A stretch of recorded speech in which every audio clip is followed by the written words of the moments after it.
Bonjour à toutes, bonjour à tous, c'est Bas de Force de Télé, bienvenue pour un nouveau sujet, une nouvelle vidéo consacrée au mandat de Franck McCourt à la tête de l'Olympique de Marseille en tant que propriétaire actionnaire. 7 ans, et oui, effectivement, en octobre 2016, les négociations exclusives étaient signées avec Margarita Louis-Dreyfus, enfin, disons en août, étaient signées le 29 août, et ensuite, il y a eu le délai jusqu'au 16 octobre et la reprise en main officielle de Franck McCourt de l'Olympique de Marseille. Quel bilan peut-on tirer de ces 7 années? Alors, pour les moins de 20 ans, ils ne peuvent pas connaître, c'est qu'avant, effectivement, le mandat présidentiel au niveau république, c'était 7 ans, voilà. Maintenant, c'est passé à 5 ans. Enfin, bon, bref, on fera comme si c'était un mandat présidentiel. En tout cas, 7 ans, c'est trop. Pour moi, 7 ans, ça suffit. 7 ans, il faut que Franck McCourt vende ce club.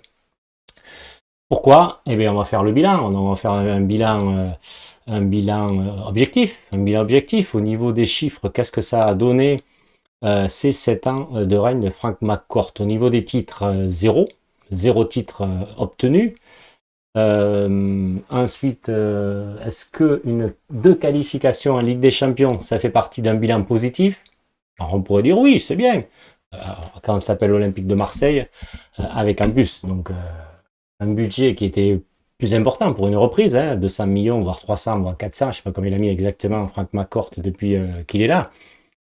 Donc quand vous êtes à l'Olympique de Marseille avec tout le potentiel qu'il y a au niveau public, hein, donc ça donne ça donne du financement, hein, la billetterie, plus les droits TV. Donc il y a quand même déjà des moyens qui sont donnés à l'Olympique de Marseille. Et ensuite, si vous en mettez un peu plus, donc vous avez des moyens, vous avez un historique, etc. Donc, déjà, je dirais, c'est la moindre des choses d'être 3 fois sur 4 minimum en Ligue des Champions. Voilà, n'importe quel propriétaire doit faire ça, quoi. Voilà. Donc ça, le compte n'y est pas. Deux seulement qualifications directes en Ligue des Champions, parce que je suis désolé, mais là, quand c'est juste un ticket pour des barrages, c'est pas une qualification, et on l'a bien vu puisqu'on s'est fait éliminer. Donc ça fait deux seulement qualifications pour la Ligue des Champions. Donc déjà, c'est pitoyable, c'est pas assez, c'est indigne de l'Olympique de Marseille. Voilà. Donc la seule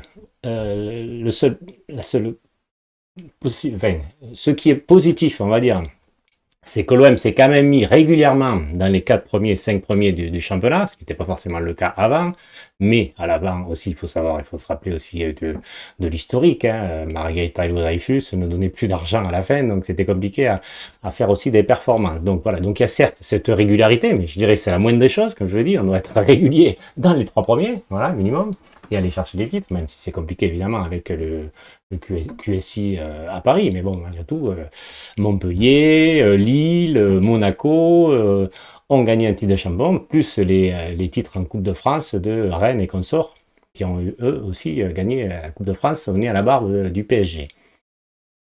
Donc voilà, donc les seuls faits d'armes, c'est cette régularité, mais encore, je vous dis, ça reste à prouver, et une finale d'Europa League.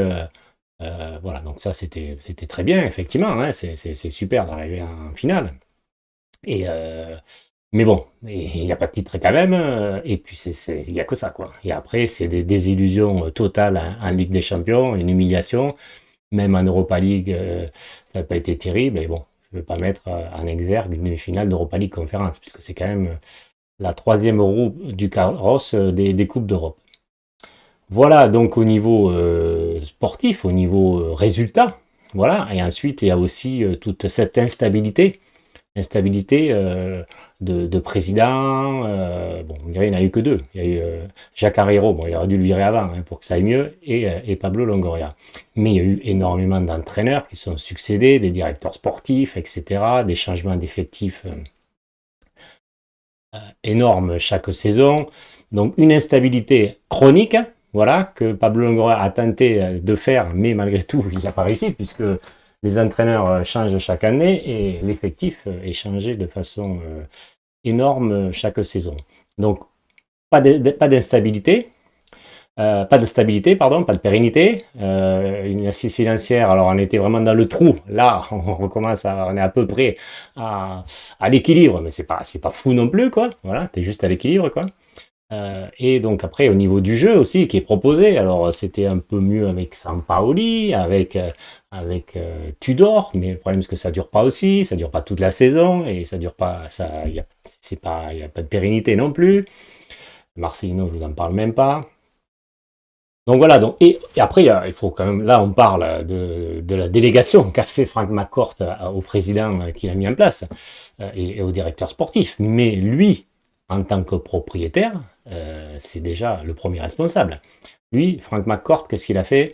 Il a juste acheté le club et après, il s'en est pas soucié. Alors si, évidemment, qu'en temps de crise, on gère et on met, on change éventuellement la direction, mais c'est tout ce qu'il fait. Il est très loin, il a toujours été loin de Marseille, il a toujours été très loin des dossiers, il est venu très peu au stade, c'est pas impliqué, il a laissé les crises s'installer, enfin, il a pas géré un propriétaire, c'est ça le problème.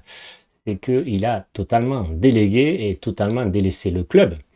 Et il y a eu quand même deux grosses crises au sein du club, avec l'attaque de la commanderie, plus cette réunion où des leaders de groupes de supporters ont menacé la direction. Donc le bilan est pas très beau. Le seul côté positif, c'est effectivement que le public est en nombre et revenu.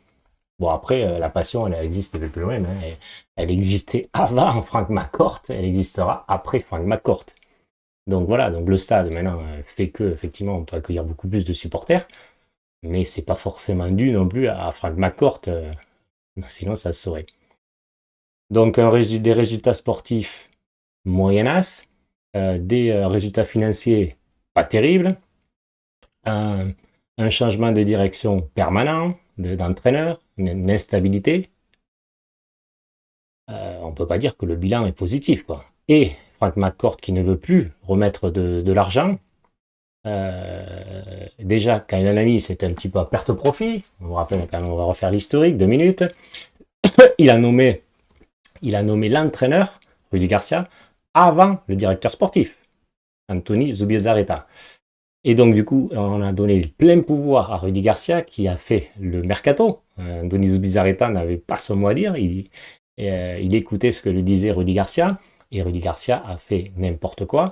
Et donc l'argent a été dilapidé de manière incroyable. Et avec le président Jacques Henriaro, qui n'y connaît rien au football, et qui, au niveau de tous les domaines de ses compétences, il a été catastrophique, il a été incompétent au possible, et du coup, il a mis la crise au niveau sportif et au niveau financier et au niveau avec les supporters. Donc d'entrée, le choix était mauvais de prendre Jacques Henriaro, mais c'est lui qui lui a porté l'affaire aussi, donc il était recevable tant en amenant cette affaire, mais aussi contractuellement, puisque Jacques Henriaro était jusqu'à peu de temps en contrat avec le groupe Frank McCourt. Donc là, il a mis Pablo Longoria, donc on pourrait dire que on peut mettre en exergue ce choix-là. Oui, ok. Bon, après, Pablo Longoria, il a fait des belles choses, mais au final, on a été qualifié une fois en Ligue des Champions, on a été en barrage, on a été éliminé, il n'y a pas de titre, alors que, par exemple, la saison dernière, on avait un boulevard en battant le Paris, donc il n'y avait plus Paris, on était à domicile hein, face à Annecy, et on s'est fait éliminer par Annecy, donc il y avait une voie royale pour gagner la coupe l'année dernière, c'est Toulouse, c'est mieux, moi j'aime bien Toulouse, mais bon, voilà. Même supporter avant tout de l'Olympique de Marseille. Donc on peut regretter que ce mandat, je dirais qu'il sert à rien, voilà. Alors avec la fin de règne de Robert Le Dreyfus, c'était compliqué. Ensuite, sa femme l'avait repris. Ça a été catastrophique sous Margareta Le Dreyfus, qui ne voulait pas de ce bébé, hein, qui ne voulait pas reprendre le club, mais bon, elle l'a fait en hommage à son défunt mari. Et donc on a enchaîné Frank McCourt. Alors certains disent, j'ai vu ça sur les réseaux sociaux, que heureusement qu'il y a Frank McCourt, sinon on aurait pu avoir Gérard Lopez. Il faut se rappeler quand même, si vous ne vous rappelez pas, moi je vais vous le dire, il n'y avait pas que Gérard Lopez et Frank McCourt qui avaient déposé un dossier. C'est les deux qu'on a mis en avant parce que c'est les deux que Margareta Dreyfus a gardé pour faire son choix, parce qu'elle voulait un propriétaire en fait individuel, pas un groupe, pas un consortium de repreneurs. Donc c'est elle qui a fait le choix. Il y avait des offres iraniennes, il y avait des offres indiennes, enfin je sais pas exactement, il faudrait refaire la liste, je me rappelle plus trop, mais je sais déjà qu'il y avait une offre iranienne, et une offre, je crois qu'il y avait une offre saoudienne, enfin il y avait des offres, il y en avait beaucoup d'offres, en plus parce que déjà, on savait que Margarita Dreyfus voulait vendre, et ensuite, officiellement, elle l'avait dit en avril, avec un communiqué de presse, que le club était en vente. Donc après, il y avait encore plus aussi de demandes de rachat de l'Olympique de Marseille. Donc un autre choix pouvait être fait. C'est déjà l'erreur de Margarita Dreyfus, encore une fois, d'avoir vendu à Frank McCourt. Voilà. C'est pas parce que c'est un propriétaire individuel que forcément il allait faire des miracles, surtout quand il ne s'intéresse pas du tout au foot, et c'est même pas ce que c'est le football. Donc voilà, donc en refaisant l'histoire, c'était déjà un échec en vendant à Frank McCourt, et 7 ans après, on peut dire que l'Olympique de Marseille, certes, elle est mieux qu'il y a 7 ans, vous me direz, mais bon, c'est pas suffisant l'Olympique de Marseille. À Marseille, il faut gagner des titres. À Marseille, il faut que le public soit enthousiasmé par une saison, qu'on fasse un parcours en Europe. L'OM doit performer en Europe, et l'OM n'a performé qu'un an, je vous dis, avec une finale d'Europa League. Alors on va me dire c'est pas mal, oui, mais c'est le Betis de Séville Betis Séville, enfin l'autre Séville, le club de Séville, je sais plus. Bref, Séville qui a gagné combien de Coupes d'Europe? 7 Europa League. Bon, je dis pas qu'on aurait pu en gagner 7, mais on aurait pu en gagner une au moins. Je veux dire, Séville, est-ce que au niveau du prestige, au niveau du budget, c'est meilleur que l'Olympique de Marseille? Non, parce mais il y avait surtout mon chi en tant que directeur sportif qui avait fait des miracles. Et on peut très bien rivaliser, on aurait pu très bien rivaliser avec Porto qui est régulier en Europa League, avec Shakhtar Donetsk, enfin, d'autres clubs ou Benfica ou d'autres qui perforent en Ligue des Champions, même des clubs belges d'ailleurs. Et que donc on aurait très bien pu aussi être à ce niveau et petit à petit construire une ossature avec nos meilleurs joueurs, aussi les vendre, voilà, faut voir aussi, on n'a jamais bien vendu, voilà, on n'a pas des bons réseaux qui permettent, et pourtant on a quand même des bons joueurs. Donc voilà, une politique de formation aussi qui est un échec cuisant. Et chaque année, on changeait directeur de formation, on changeait les hommes, etc. Mais au final, ça n'a rien changé. On se retrouve avec Boubacar Kamara formé au club qui part libre et Maxime Lopez qui part pour 1,5 million. Ça fait un peu juste, quoi. Voilà. Donc, un échec cuisant de Frank McCourt, ça suffit. Il faut qu'il parte, il faut qu'il vende ce club et qu'il fasse pas la même erreur que Margarita Dreyfus, et qu'il ne vende pas à un propriétaire qui va essayer de faire juste une culbute financière et qui va pas gérer un club de football comme il doit être géré, et surtout à Marseille avec la passion que ça engendre.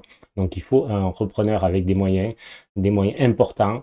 Bon, après, ça sera sa politique, mais voilà, il faut que ce club soit vendu à un autre investisseur beaucoup plus ambitieux et qui ont envie de faire des résultats sportifs et pas que financiers, enfin en tout cas d'améliorer leurs affaires immobilières par exemple ou autres.